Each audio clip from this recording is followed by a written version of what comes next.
क्रिस्का recording studio Ekangar सराय। मर जइबो पहाड़वा पर से कूद के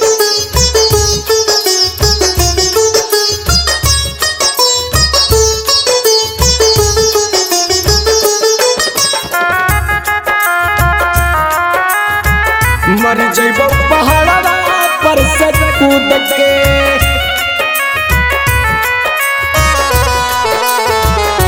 प्रेजेंटेड बाय क्रिस्का फिल्म्स। जो जो के सनम हर जाई तू कैनी बेवफाई पियबा के नाम से लेनी में हादी रचाई गलती लगाइयो हम खुद के अगर खुद के आई तो बराती तोर बूध के देवो जन पहाड़वा पर से कूद के आई तो तोर बराती जानू बूध के मर जइबो पहाड़वा पर से कूद के मर जइबो पहाड़वा पर से कूद के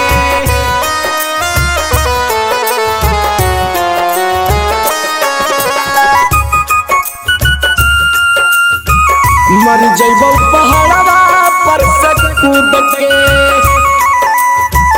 मर जइबो पहाड़वा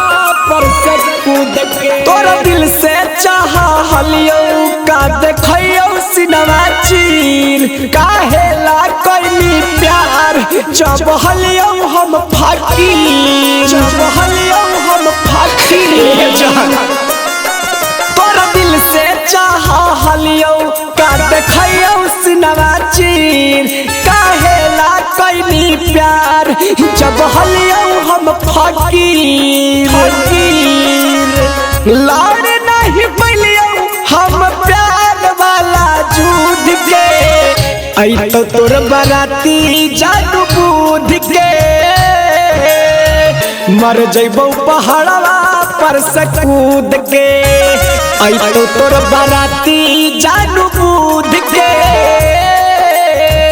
मर जइबो पहाड़वा पर से कूद के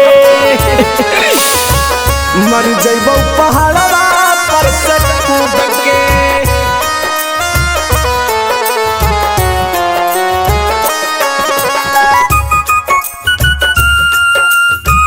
मर जइबो पहाड़वा पर से कूद के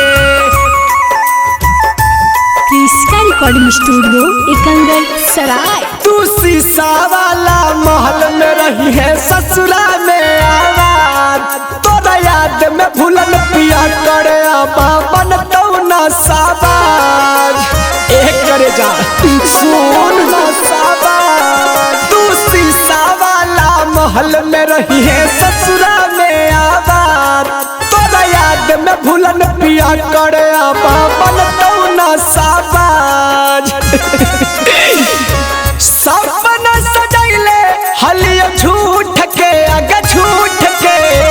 आई तो तोर बराती जानू बूध के मर जइबो पहाड़वा पर से कूद के आई तो तोर बराती जानू बूध के